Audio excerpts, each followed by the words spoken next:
Back to my YouTube channel. আজকে তোমাদের জন্য নিয়ে এসেছি মজার ধাঁধা। দেখা যাক তোমরা কতগুলো প্রশ্নের উত্তর দিতে পারো। তো চলো এবার শুরু করা যাক। নাম্বার 1, জবা, আসন, জাম, বালতি, এই চারটি শব্দ নিয়ে একটি চালের নাম হবে। তোমরা যদি উত্তরটা জেনে থাকো তোমরা কমেন্ট করে বলো। তোমাদের সময় শুরু হচ্ছে এখন।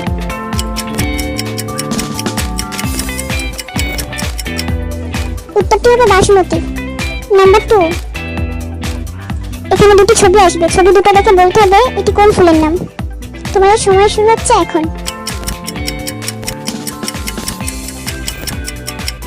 কি তোমরা কি উত্তরটা পারলে? উত্তরটা যদি জেনে থাকো তাহলে কমেন্ট করে বলো। উত্তরটি হবে নয়নতারা। নাম্বার 3, বলো তো বন্ধুরা এটার উত্তর কি হবে? উত্তরটি আমি বলবো না, তোমরা কমেন্ট করে জানাও। দেখি তোমরা কে কে পারো।